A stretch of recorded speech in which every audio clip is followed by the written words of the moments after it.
네, 오늘 저녁에 오늘 하나님께서 주시는 말씀 보겠습니다. 열왕기하 4장 1절에서 7절 말씀입니다. 열왕기하 4장 1절에서 7절 말씀 보겠습니다.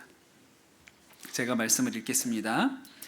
선지자의 제자들의 아내 중에 한 여인이 엘리사에게 부르짖어 이르되 당신의 종 나의 남편이 이미 죽었는데 당신의 종이 여호와를 경외한 줄은 당신이 아시는 바니이다. 이제 빚준 사람이 와서 나의 두 아이를 데려가 그의 종을 삼고자 하나이다 하니 엘리사가 그에게 이르되 내가 너를 위하여 어떻게 하랴? 내 집에 무엇이 있는지 내게 말하라. 그가 이르되 계집종의 집에 기름 한 그릇 외에는 아무것도 없나이다 하니 이르되 너는 밖에 나가서 모든 이웃에게 그릇을 빌리라. 빈 그릇을 빌리되 조금 빌리지 말고 너는 내 두 아들과 함께 들어가서 문을 닫고 그 모든 그릇에 기름을 부어서 차는 대로 옮겨 놓으라 하니라. 여인이 물러가서 그의 두 아들과 함께 문을 닫은 후에 그들은 그릇을 그들에게 가져오고 그는 부었더니 그릇에 다 찬지라. 여인이 아들에게 이르되 또 그릇을 내게 가져오라 하니 아들이 이르되 다른 그릇이 없나이다 하니 기름이 곧 그쳤더라. 그 여인이 하나님의 사람에게 나아가서 말하니 그가 이르되 너는 가서 기름을 팔아 빚을 갚고 남은 것으로 너와 내 두 아들이 생활하라 하였더라. 아멘. 하나님의 말씀입니다. 우리가 지난주에 엘리사가 엘리야의 후계자가 되는 과정을 말씀을 통해서 들었습니다. 그때 이 엘리사가 엘리야에게 한 가지 요청을 하죠. 내가 딱 이거 하나를 얻었으면 좋겠습니다. 그거를 얻고 싶어가지고 그 엘리야가 가는 곳곳마다 따라다녔던 거예요. 뭘 얻고 싶었다 그랬죠? 갑절의 은혜를 받기 원한다 그랬죠? 여러분에게도 그 갑절의 은혜가 하나님께서 주시는 갑절의 은혜가 임하시기를 축복합니다. 그래서 엘리사가 진짜 갑절의 은혜를 받아요. 그래서 엘리사의 삶을 보면 기적이 많습니다. 근데 또 이 기적들을 보면 그 엘리야와 대단히 비슷해요. 그게 또 신기한 일이죠. 성경이 가지고 있는 아주 독특한 구성 중에 이렇게 앞사람과 뒷사람 사이에 반복되어 나타나는 일들이 있어요. 예를 들어서 아브라함이 그 사라를 이집트 왕에게 누이라고 속이잖아요. 그렇죠? 근데 그걸 또 누가 해요? 이삭이 또 해요. 그 이상하죠. 이게 반복되어 나타나는 일들이 있습니다. 이제 그 후계자라고 하면 제일 유명한 사람 중에 하나가 모세와 여호수아죠. 모세와 여호수아도 굉장히 여러 면에서 비슷합니다. 그들이 했던 일들이요. 처음으로 하나님께서 모세에게 나타나셨을 때, 떨기나무 불 가운데 나타나셨을 때 모세한테 뭐라고 얘기하세요? 내가 선 곳은 거룩한 곳이니 내 신을 벗어라, 그렇게 얘기하시거든요. 그런데 나중에 여호수아, 이제 모세가 죽고 나서 여호수아가 이 백성을 이끌고 요단강을 건너서 가나안 땅에 들어가야 되는 거예요. 그런데 그때 이제 내가 해야 되는 거구나, 이렇게 여호수아가 두려움에 있을 때 하나님께서 그에게 두려워하지 말라, 그렇게 얘기하시고 나서 나중에 천사를 보내서 여호수아한테 어떻게 하시죠?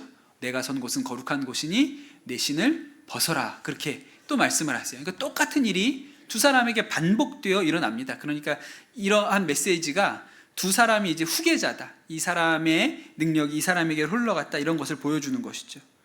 뭐 여러분 잘 아시는 것처럼 모세는 홍해 바다를 갈랐죠. 그리고 여호수아는 요단강을 건너서 그렇게 들어가게 돼요. 그런데 여러분, 엘리야와 엘리사도 마찬가지입니다. 둘의 이야기를 읽어보면 이름만 비슷한 게 아니고 하는 일도 비슷해요.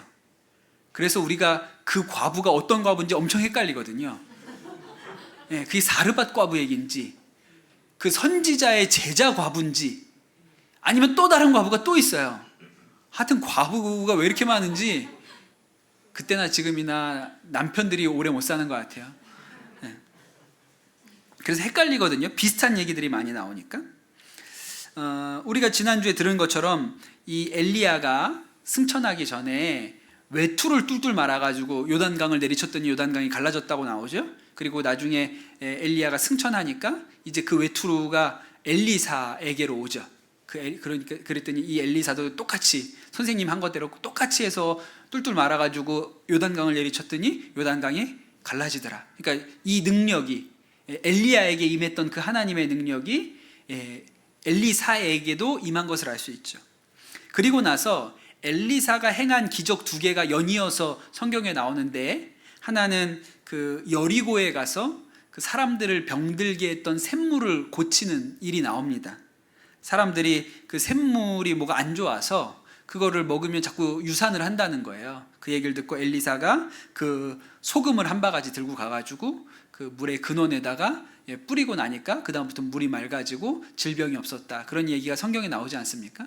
지금도 이스라엘의 그 여리고에 가면 엘리사의 샘이 남아 있어요. 그래서 이게 그 얘기다. 근데 성경을 잘 모르면 그게 엘리야인지 엘리사인지 모르거든요. 엘리사의 샘이 거기 남아 있어요. 지금도 거기에서 올라오는 물을 가지고 여리고 사람들이 먹고 쓰고 합니다. 근데 이 사건이 엘리야의 사건 중에 뭐와 비교가 되냐면, 엘리야에게 일어났던 첫 번째 기적이 어떤 거죠? 그가 그리 시냇가로 숨었을 때 까마귀가 먹을 것을 물어다 준 거예요. 다 먹는 것과 관련된 2가지 사건이 나란히 있고요. 그 다음에 좀 난해한 사건 하나가 나오는데, 엘리사가 베델이라는 곳에 갔을 때 그 아이들이 엘리사를 향해서 대머리라고 놀립니다. 대머리는 올라가라 올라가라 이렇게 하면서 놀리거든요.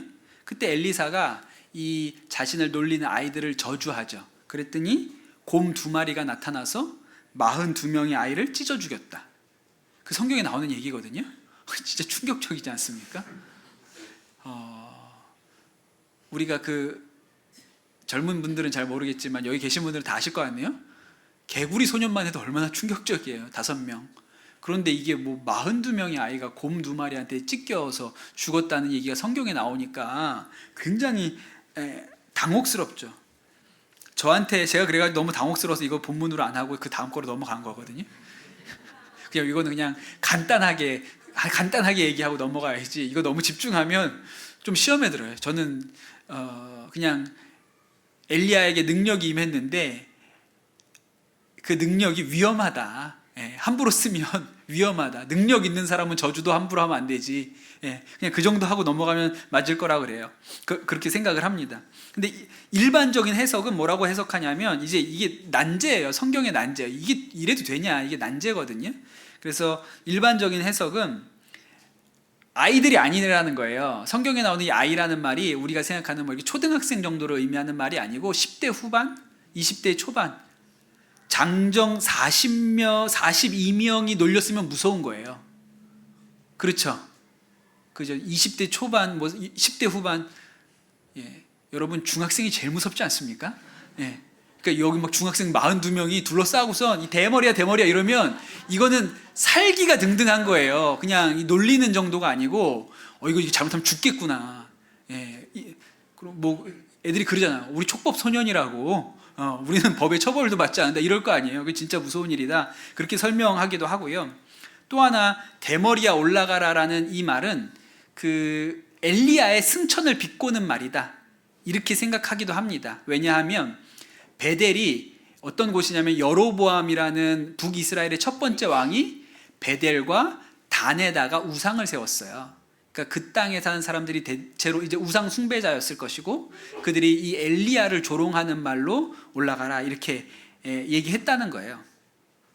뭐 그렇게 설명을 합니다.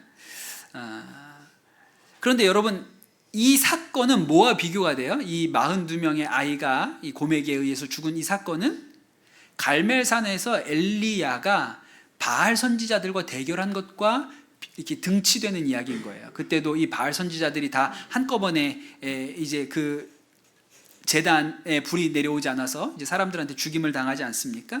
그 사건과 이 42명의 청년들이 죽은 사건이 이제 나란히 있다, 이렇게들 이야기를 합니다. 그리고 나서 오늘 우리가 읽은 이 말씀이 나오는 거예요. 과부 이야기요. 엘리사 선지자의 제자 중에 하나가 아마 일찍 죽었나 봅니다. 그래서 그 아내가 과부가 되었는데 빚이 있었어요. 빚이. 그런데 이 빚을 갚지 못해가지고 두 아이가 있었는데 이 두 아이가 종으로 끌려갈 그런 형편이 돼 있었습니다. 그래서 엘리사 선지자에게 좀 도와주십시오. 우리 남편이 신실했던 것 아시죠? 우리 그 아이들을 잃지 않도록 좀 도와주세요 라고 이야기를 했지요. 그래서 엘리사가 그 가정을 돕기로 결심을 하고 물어봅니다. 뭐가 있느냐? 너희가 뭘 가지고 있느냐? 그랬더니 기름이 한 병 있다고 그렇게 이야기를 하는 거예요. 벌써 좀 많이 들어본 것 같죠? 이게 어디서 나온 이야기 비슷하지 않습니까? 그랬더니 이번엔 엘리사가 동네에 들어가 가지고 집집마다 빈 그릇을 다 많이 가져오라. 조금 가지고 오지 말고 많이 가져오라. 그렇게 이야기를 합니다. 그래서 그 그릇들을 다 잔뜩 동네 사람들한테 얻어왔어요. 그런데 그 가지고 있었던 기름병을 그 빈 그릇에 붓기 시작하니까 계속 채워지는 거예요. 계속 채워져서 마지막 그릇까지 다 채워지고 나서 그릇이 더 없느냐 그랬더니 없습니다. 그러니까 딱 기름이 멈췄죠. 그래서 그 기름을 팔아서 이제 빚을 갚고 나머지는 아들들하고 먹고 사는 데 쓰라. 그렇게 이야기를 하는 것입니다. 이 말씀이 굉장히 우리가 좋아하는 말씀이에요. 예. 일단 우리는 먹는 게 많이 나오면 하여튼 뭐든지 오병이어도 그렇고 하여튼 먹는 게 풍성하면 일단 흐뭇하지 않습니까? 그러니까 되게 좋아하는 말씀이죠. 작년에 우리가 카페 1133 공사를 하느라고 그 전에 우리 있던 식당 주방을 다 드러냈습니다. 근데 정말 우리 교회에 그릇이 어마어마하게 있었어요. 정말 많이 있었거든요. 그릇 양으로 보면 한 1000명 모이는 교회라고 할 만큼 그릇이 엄청나게 많이 있었습니다. 예, 그 스테인리스 볼도 엄청나게 있고요. 그리고 그 못지않게 뭐가 많으면 식판이 어마어마하게 있었어요. 예, 그 식판은 다 처리를 못해서 나중에 선한목자교회 이렇게 그 주목자들 봉사하는 팀으로 보내기도 하고 들고 가기가 어려울 정도로 그렇게 많은 양의 그릇이 있었어요. 제가 그때 그 수많은 그릇을 보면서 그때도 이 생각을 했어요. 이걸 다 기름으로 채웠으면 우리 교회 빚을 갚고도 남았겠다. 하나님께서 역사하셔서 이 모든 그릇을 꺼내놓고 거기다가 우리도 기름을 붓기 시작했으면 야 빚 다 갚았겠다. 제가 그 생각을 했거든요. 그런데 우리가 한국 교회가 실제로 그랬던 때가 있습니다. 이 말씀을 가지고 빈 그릇을 준비해야 된다. 이렇게 해서 한국 교회가 뭘 했냐면요, 교회를 크게 지었어요. 이 말씀이 아주 그 본문으로 쓰이는 성전 건축 크게 할 때 쓰이는 본문이죠. 빈 그릇을 가져오라고 하니까 교회를 빈자석이더라도 크게 짓자. 그래가지고 그렇게 크게 지어놓으면 어떻게 해요? 하나님이 채워주신다. 그랬던 시절이 있습니다. 그랬던 시절이 있어요. 지금도 그렇게 생각하는 분들도 여전히 있죠. 그래서 빚더미에 올라앉은 교회들이 많아요. 이게 안 채워지고 그냥 빚만 있고, 그런데다가 금리가 올라가지고 엄청 고생하는 교회들이 대한민국에 많죠. 꼭 교회가 아니어도 오늘 이 말씀을 많은 성도들이 내가 일을 저지르면 하나님이 채워주신다 이런 식으로 받아들여요. 내가 일단 벌려놨어요. 그럼 하나님 채워주겠지 이렇게 생각을 하는 분들도 많습니다. 근데 그렇지 않아요. 이 본문을 바르게 보지 않으면 이 말씀이 그냥 우리의 욕망만 자극해요. 우리도 그냥 빈 걸 많이 꺼내놓으면 하나님이 채워주겠거니 이렇게 생각을 한단 말이죠. 이 과부와 아이들이 나가가지고 그릇을 얻어오잖아요. 그릇을 빌려오죠. 그런데 여러분, 만약에 그 그릇이 기름으로 다 채워질 것이다 라는 것을 알았다면 어떻게 했을까요? 빈 그릇만 가져올 게 아니에요. 차 있는 그릇도 버리고 가져왔을 거예요. 그뿐만 아니라 만약에 그게 다 채워질 줄 알았으면 그릇을 가져오는 게 아니고 남의 집 장독대 같은 걸 들고 왔을 거라고요. 그렇지 않겠습니까? 그게 채워진다라는 걸 미리 알았더라면, 그러니까 맨 처음엔 몰랐죠. 이게 빈 그릇을 가져오니까 왜 빈 그릇이 필요한지 모르고 그냥 가져온 거예요. 그런데 만약에 한 번 더 이런 일이 있었다. 또 빈 그릇 뭐하라고 하면 그때는 빈 그릇 안 가져옵니다. 집집마다 돌아오면서 장독대 있냐고, 장독대. 그 항아리 있으면 항아리 다 달라. 그래가지고 막 항아리를 막 여러 개를 지고 올 거예요. 그렇게 하겠죠. 미국에 뭐 우리나라에도 있지만 세븐일레븐이라는 편의점이 뭐 우리나라에도 있고 미국에도 있답니다. 근데 이 미국에 있는 세븐일레븐 편의점에서 한 번은 이벤트를 했어요. 편의점에서 그 슬러시 아시죠? 그 이렇게 음료수 이렇게 얼린 것 같은 그런 거 있잖아요. 애들 좋아하는 거. 그 슬러시 이벤트를 했는데 그날은 집에서 가지고 오는 그릇에 슬러시를 다 가득 담아준다는 거예요. 가격은 똑같이 받고 한 잔 가격을 받고 집에서 가져오는 그릇에 슬러시를 가득 채워준다는 이벤트를 했습니다. 그럼 여러분 같으면 어떤 그릇 들고 가시겠어요? 집에서 이제 벌써 지금 제일 큰 그릇 찾고 계시죠?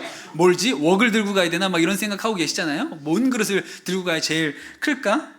근데 그런 게 아니고 그 짤들이 짤이 있어요. 그 사진들 그때 막 사람들이 들고 간 거 짤이 있는데 사람들이 그릇을 들고 간 게 아니고요. 아기 욕조를 들고 가서 받는 게 있어요.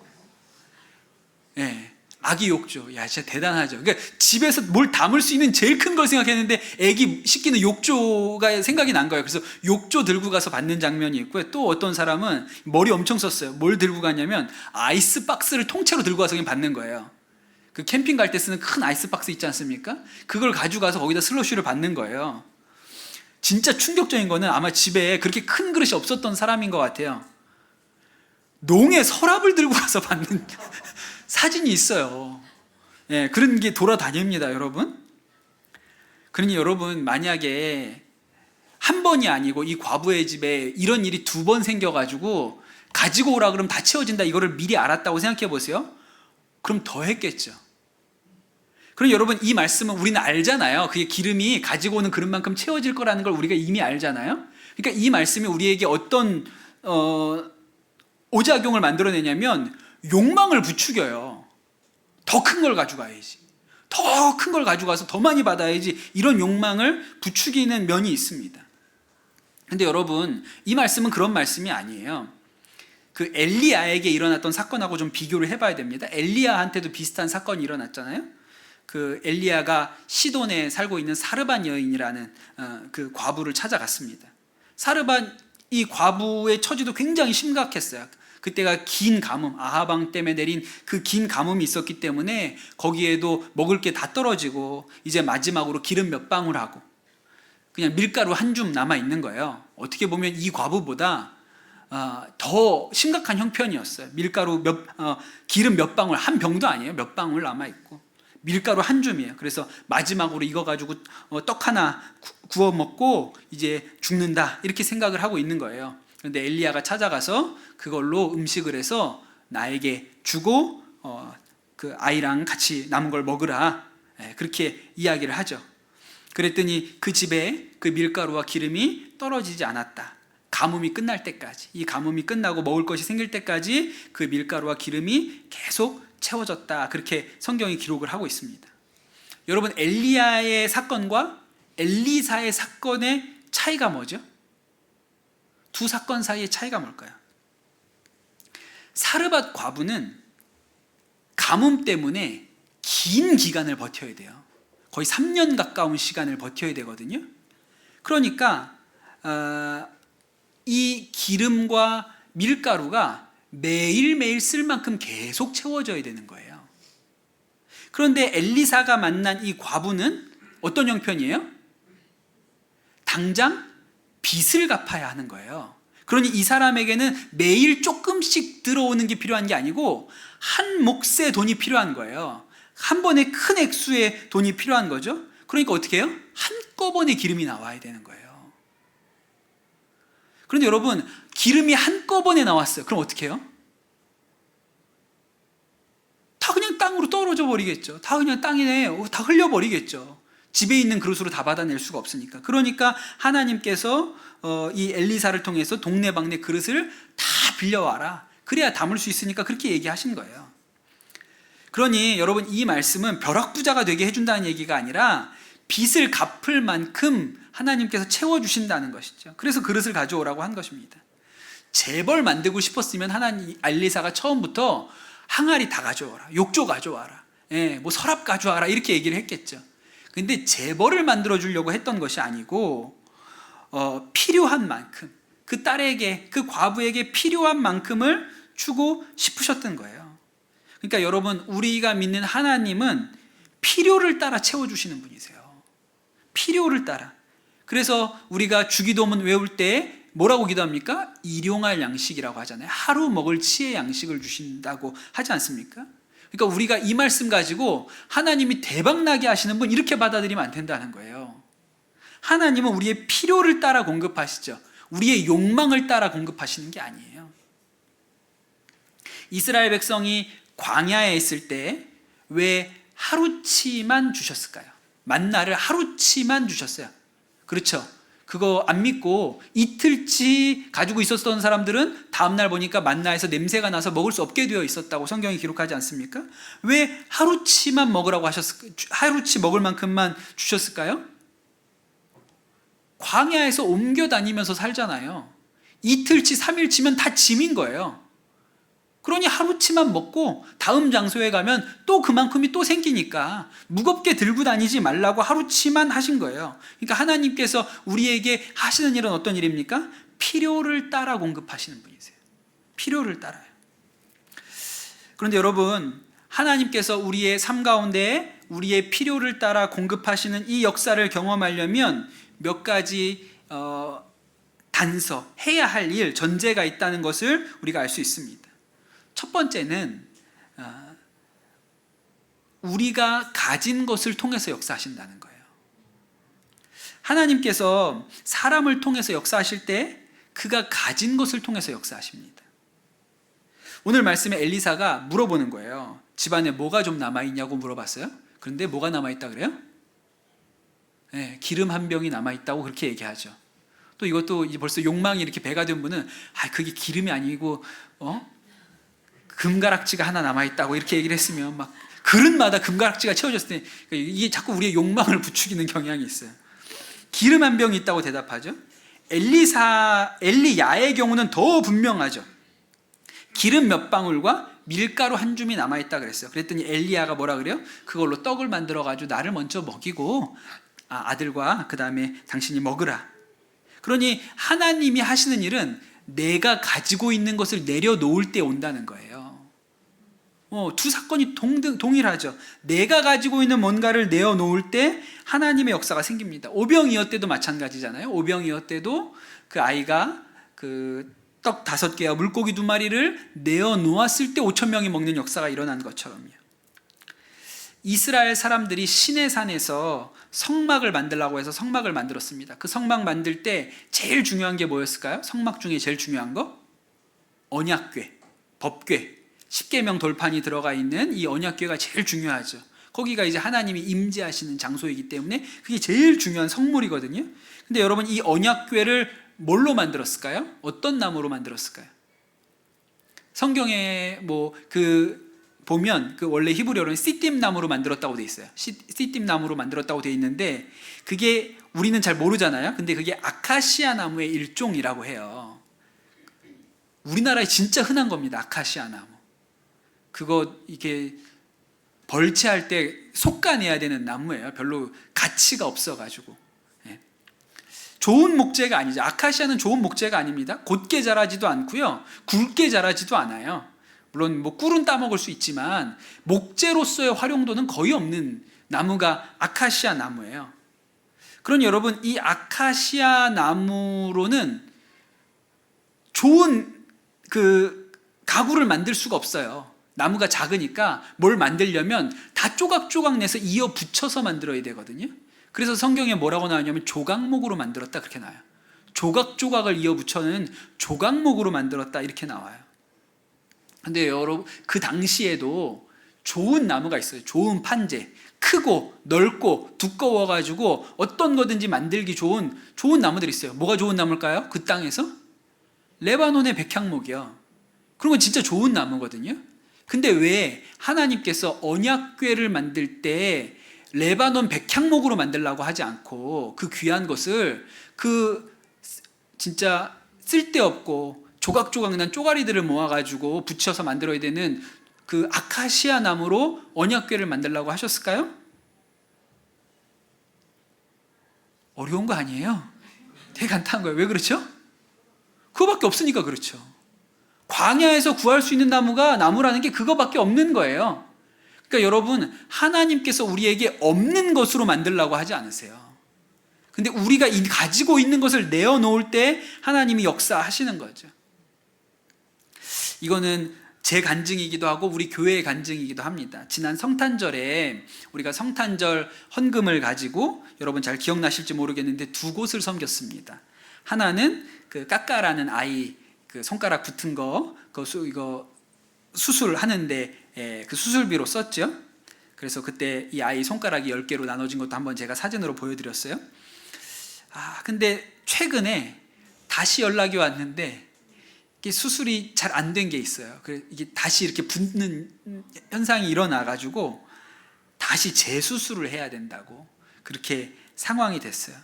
선교사님이 또 연락을 주셨는데 수술비가 또 더 들게 되었다 그렇게 연락을 주셨어요.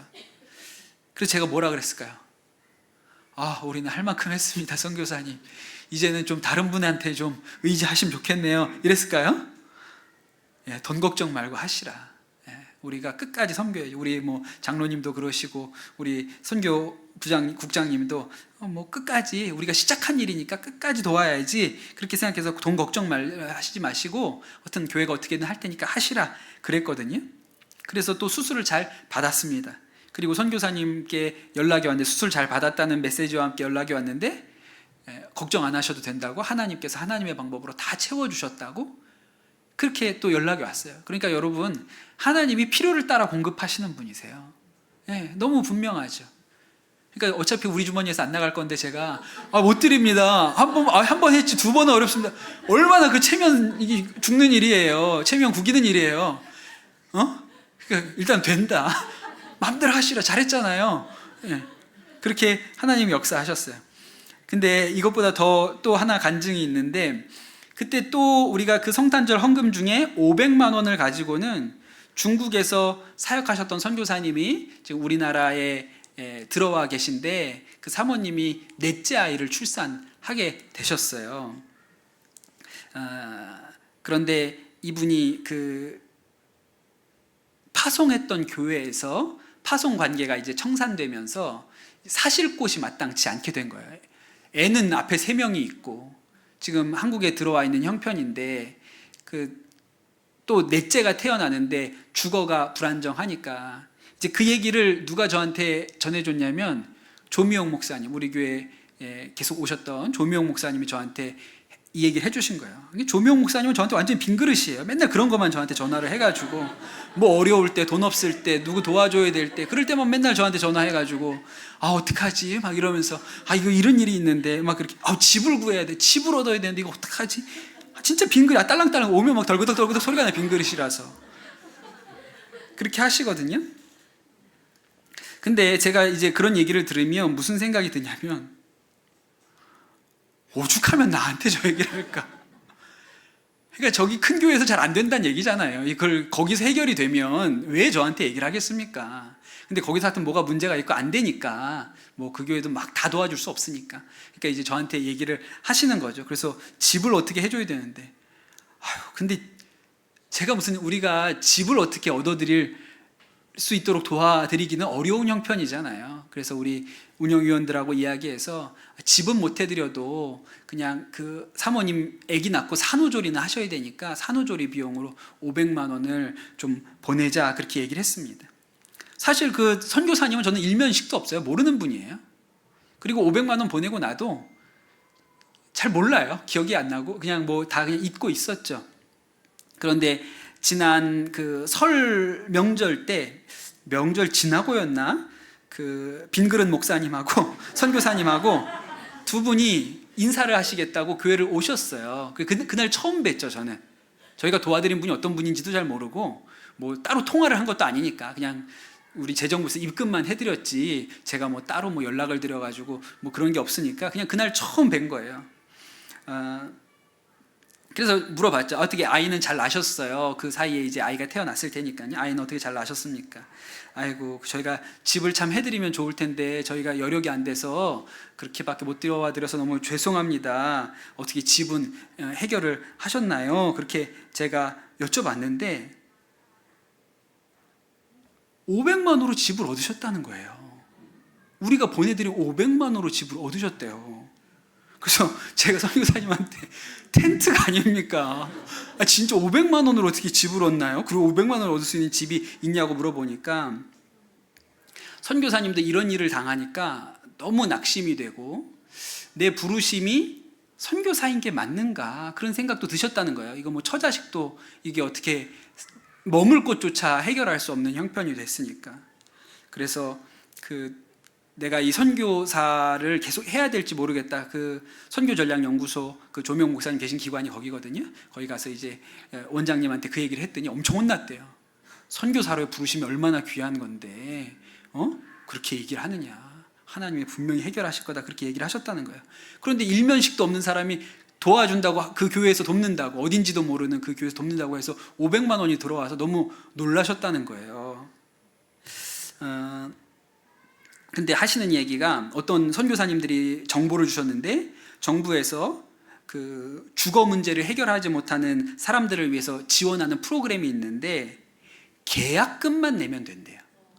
계약금만 내면 그 정부에서 그만큼을 은행에서 대출을, 전세 자금만큼을 대출을 받아줘서 그 집을 얻어주고 이제 나는 이자만 내면 되는데, 근데 이게 사실은 뭐 이런 좋은 프로그램이 있으니까 되기가 어렵겠죠. 이런 거는 경쟁이 치열할 거 아니에요.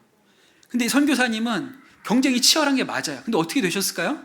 애가 넷이야. 무조건 1순위예요.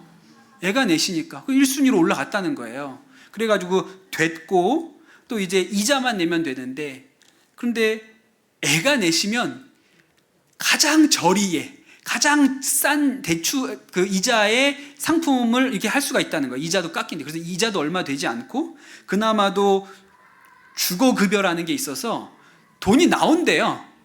그래서 그거로 내고 나면 이자 내고도 남는데요. 조금 그렇게 얘기해서 500만 원으로 집을 얻으셨다고 그렇게 얘기를 하시더라고요.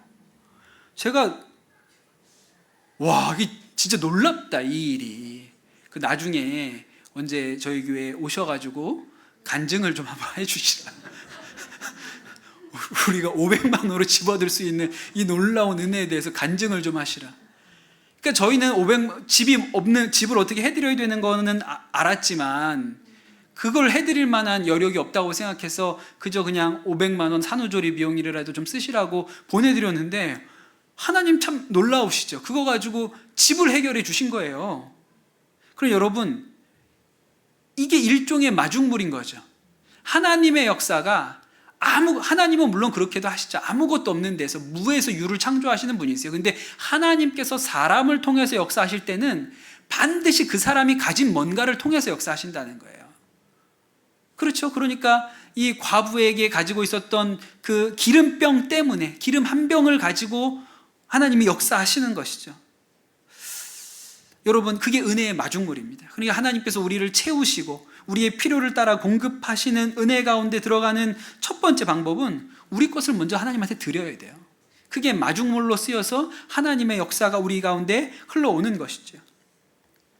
두 번째로는 믿어야 합니다. 하나님께서 역사하실 것을 믿어야 해요. 이 엘리사가 가가지고 그 동네에 가서 집집마다 돌아다니면서 빈 그릇을 가져오라 그렇게 했을 때 아마 이 과부도 그렇고 두 아들도 그렇고 영문을 몰랐을 거예요. 우리는 알고 있지만 이 빈 그릇을 왜 가져와야 되지? 모르잖아요. 아무것도 모르고 있죠. 무슨 일이 일어날지 몰라요. 그런데 그걸 해야 돼요. 물어볼 수 있잖아요. 왜요? 빈 그릇 뭐 하게요? 아니, 빚 갚아야 되는데 빈 그릇을 가지고 오면 어떡합니까? 선지자님, 이렇게 할 수도 있잖아요. 그런데 그냥 빈 그릇 가져오라 그러니까 아무 소리 하지 않고 그냥 빈 그릇을 다 얻어 가지고 와요. 이게 순종이죠. 이게 믿음으로부터 비롯된 순종입니다. 그 예수님이 가나의 혼인잔치에서 물을 포도주로 바꾸신 이 사건도 보면 그 연회를 준비하던 그 종들에게 항아리를 가득 채우라고 했습니다. 그때 그 종들이 가득 채웠어요. 분명히 물을 가득 채웠거든요. 근데 이제 또 떠서 갖다 주라 그러네? 그럼 어떻게 해요? 떠서 갖다 줘요. 그래야 역사가 있는 거예요. 무슨 일이 일어날지 모르지만 하나님이 역사하신다는 것을 믿어야 됩니다. 그리고 그 믿음으로부터 순종이라는 행위가 나오는 거예요. 사르밧과부는 더하죠. 그 밀가루 한 줌 남아있고 기름 몇 방울 남아있는데 그걸 가지고 엘리야가 떡을 해가지고 나 먼저 먹이라는 거예요. 이건 진짜 순종하기 어렵죠. 엘리야도 좀 지나친 요구라고 생각했는지 설명을 미리 해줘요. 그렇게 하면 기름도 떨어지지 않고 밀가루도 떨어지지 않을 거라고 미리 얘기를 해줍니다. 여러분 같으면 그 말이 들리겠어요?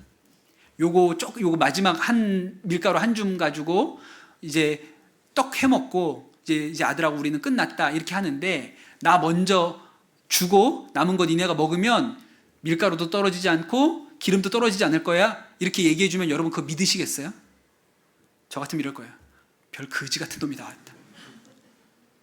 어디서 지 입만 입이라고 살아가지고 지만 하나 먹으려고 나한테 먼저 주면 거짓말도, 아유 진짜 어디 가서 거지 같은 놈이 나왔네, 이런 생각 들지 않겠습니까? 저만 악독한 사람이에요? 여러분은 그렇게 생각 안 해요? 누가 여러분 집에 와가지고 마지막에 아들이랑 그 밀가루 조금 있는 거 가지고 그거 마지막으로 그거 수제비 한번 끓여 먹고 죽으려고 그러는데, 그러 와가지고 나 먼저 한 그릇 줘라. 그러면 넌 밀가루 안 떨어지고 계속 수제비 먹을 수 있을 것이다 이렇게 얘기하면 여러분 해주겠냐고.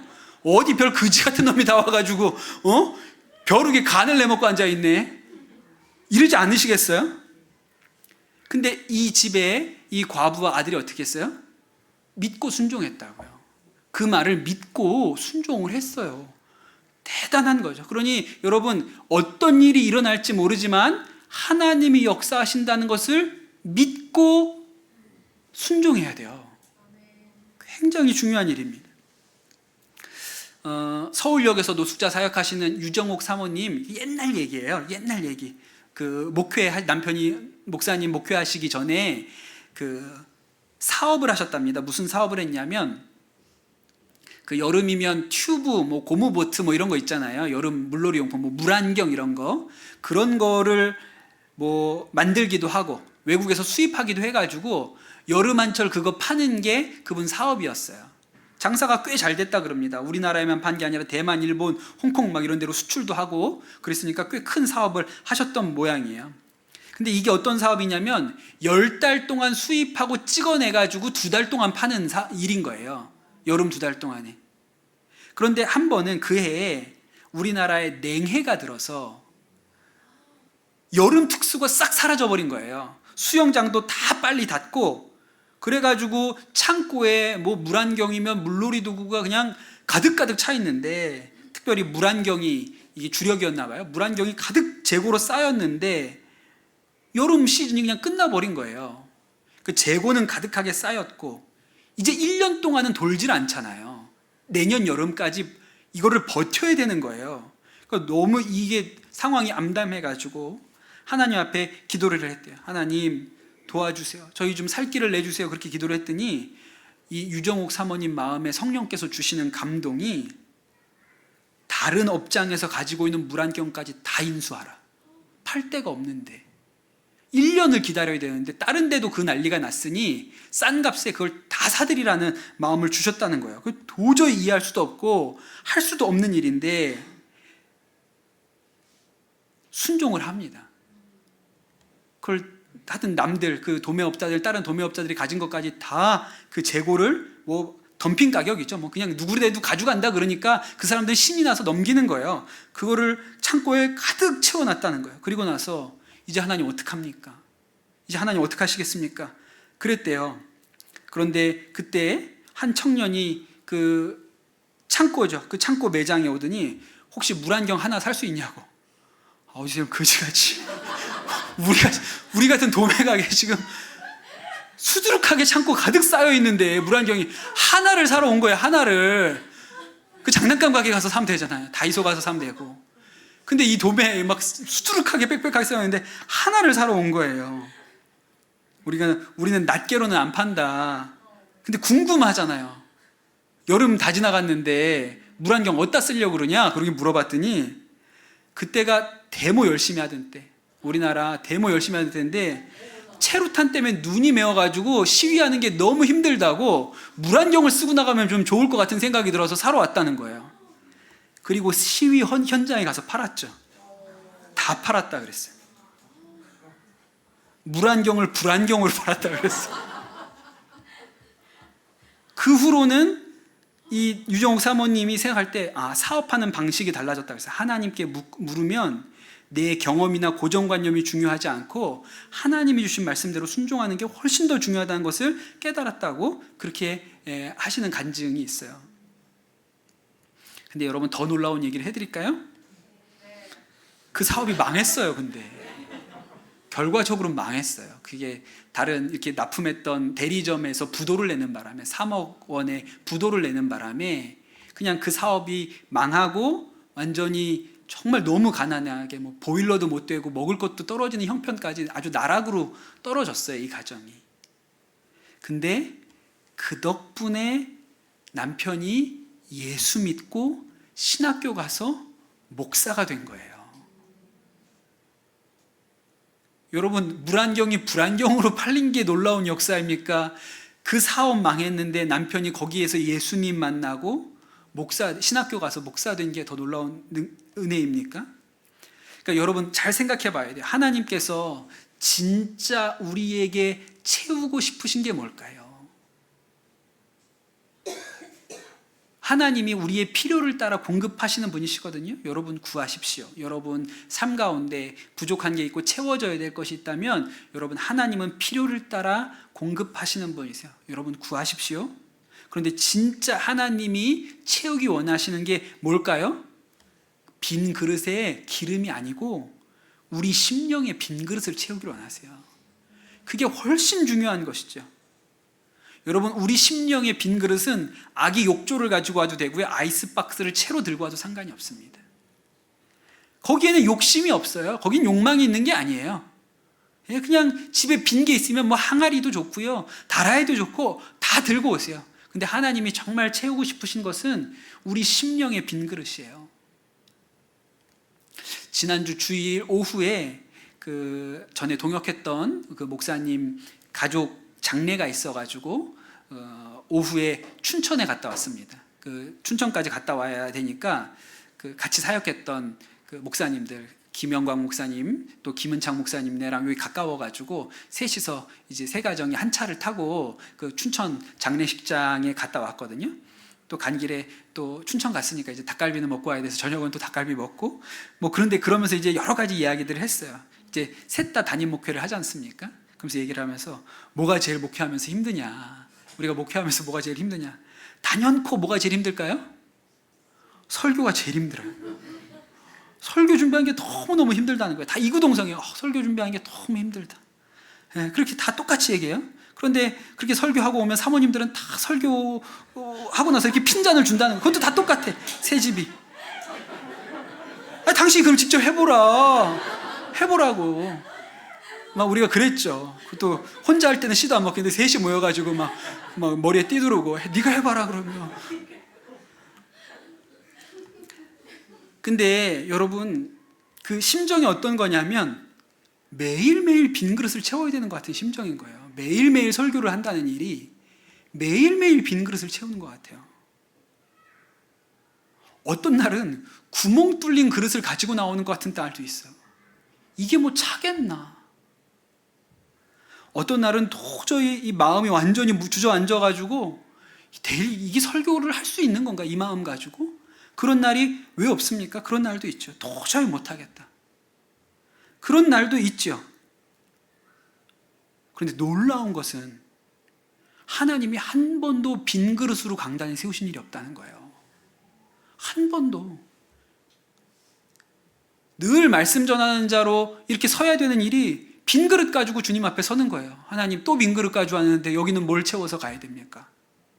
그런데 참 어떤 날은 설교 시간은 다가오는데 말씀은 안 풀리고 답답해서 사무실을 빙글빙글 돌다가, 빙글빙글 돌다가, 야, 이러다 공황장애가 오겠다. 이거 큰일 났다. 야, 이걸 어떻게 해야 될지 모르겠다. 그런 날이 있어요. 근데 참 신기한 게, 지금까지 제가 담임 목회에서 2년 몇 개월이 지났지 않습니까? 김영광 목사는 3년 몇 개월이 지났고, 김은창 목사는 1년 몇 개월이 지났어요. 한 번도 빈 그릇 들고 올라간 일이 없다. 그러니까 하나님이 우리 가운데 뭘 채우기를 원하십니까? 심령의 빈 그릇 채우기를 원하시는 거예요. 그거는 여러분 아이스박스 들고 가셔도 돼요. 더 큰 거 들고 가셔도 돼요. 그냥 냉장고를 채로 들고 가셔가지고 채워주소서 그래도 되는 거예요. 엘리사가 얼마나 절박했는지 아시겠죠? 엘리사가요. 그러니까 갑절의 영감을 달라고 하잖아요. 갑절의 영감을 달라고. 그런데 하나님께서 엘리야에게 갑절의 영감을 주셨습니다. 제가 세보진 않았는데 누가 그렇게 얘기하더라고요. 성경에 엘리야가 일으킨 기적이 7번 나온대요. 엘리사가 일으킨 기적은 몇 번 나올 것 같아요? 14번 나온다는 거예요. 모르겠어요. 제가 안 세봐가지고 맞는 말인지 잘 모르겠어요. 갑절의 영감을 달라고 그랬잖아요. 그러니까 엘리사의 그릇이 비어 있었던 거예요. 그의 심령이 비어 있어요. 하나님 채워주시죠. 그게 하나님 하시는 일이에요. 교회도 그렇습니다. 교회도 그래요. 오늘 또 이상한 일이 하나 있었거든요. 오전에 저 수서에 있는 태화 복지관 관장님이 직원 2분하고 같이 저희 교회를 찾아오셨어요. 태화 복지재단은 감리교회에서 운영하는 복지재단입니다. 100년이 넘었어요. 일제시대의 여성들, 선교사님들 들어와서 돕는 일로부터 시작해서 100년이 넘었고, 수서에 가면 이렇게 복지회관이 있어요. 수영장도 있고 굉장히 큰 센터가 있습니다. 거기 관장님이 오셨는데, 지난번에 우리 주일에 손님으로 속회 방문으로 오셨었어요. 한번 예배드리러 오셨다가 저한테 제가 태화 복지관 관장입니다. 그렇게 얘기를 하셔서 아, 그러시냐고. 목사님 나중에 한번 찾아뵈면 좋겠다고. 이거 오시라고. 제가 그때 그렇게 말씀드렸는데 오늘 오셨거든요. 지역사회에 어려운 분들 돕는 일들을 복지관에서 많이 합니다. 그거 아세요? 저도 오늘 처음 알았는데 강남구에도 도울 사람이 많이 있다 그래요. 강남구에서 인구가 제일 많은 동이 어딜 것 같으세요? 대치동, 역삼동 많죠. 강남구에 있는 동 중에 제일 인구가 많은 동이 어디일까요? 세곡동이에요. 강남구에 있는 모든 동 중에 세곡동의 인구가 제일 많다고 합니다. 그런데 그 안에 기초생활 수급권자가 560명, 등록 장애인이 300명, 독거 어르신이 250명, 그렇게 있다고 그러시는 거예요. 그래서 이게 우리 교회가 할 일이네요. 도울 일이 있으면 돕겠습니다. 그렇게 아까 이야기를 드렸어요. 그래서 어려운 분들, 독거 어르신들 이렇게 도시락 전해드리는 일이 있는데, 제가 우리 교인들은 밥하는 걸 싫어하기 때문에 도시락을 만들 수는 없습니다. 저기 카페를 보여드리면서 보시죠. 우리가 만들지 않기 때문에 이렇게 우리는 그냥 사서 먹습니다. 저희는 만드는 거는 못할 것 같습니다. 그렇게 얘기하는데, 갖다 주는 건 우리가 할 수 있을 것 같고, 이렇게 음식 하셔야 되면 비용으로 섬기는 거, 이런 일들을 할 수 있을 것 같습니다. 그랬더니 부활절에 특식을 한번 섬기면 좋겠다고 그렇게 얘기를 하시더라고요. 제가 그럼 우리가 할 수만 힘 닿는 대로 해보겠다고 그렇게 말씀을 드렸는데, 여러분 얼마나 놀라운 말씀입니다. 그릇을 많이 준비하라고. 오늘 하나님 주시는 말씀이 그릇을 많이 준비하라고. 우리가 기름병인 거예요. 우리가 그 하나 남은 기름병이에요. 그래서 그릇을 많이 준비하라고, 가져오라고. 그럼 우리가 비어있는 그릇들마다 채우면 되잖아요. 얼마나 놀라운 하나님의 섭리입니까? 우리가 기름병, 그 하나 남은 기름병이 될 수 있다는 것이. 여러분, 저는 여러분의 삶의 이 재정의 빈 그릇이 하나님께서 필요를 따라 채우시기를 축복합니다. 그리고 또 우리 영혼의 이 빈 그릇도 하나님의 은혜로 채워지시기를 축복하고, 또 우리 교회도 누군가의 빈 그릇을 가득 채우는 하나님의 통로로 그렇게 쓰임 받았으면 좋겠다. 오늘 말씀을 통하여 그렇게 은혜를 누립니다. 여러분, 하나님이 채우시는 분이세요. 너무 자명한 일이죠. 하나님은 채우시는 분이세요. 우리의 필요를 따라 우리의 부족함이 있으면 늘 빈 것을 채우시는 분이십니다. 오늘 우리 찬양하고 같이 기도할 때 우리가 채우시는 하나님, 우리에게 놀랍도록 역사하시는 하나님, 공급하시는 하나님, 우리가 만나는 은혜가 여러분에게 있게 되시기를 축복합니다. 함께 우리 찬양하고 기도하도록 하겠습니다.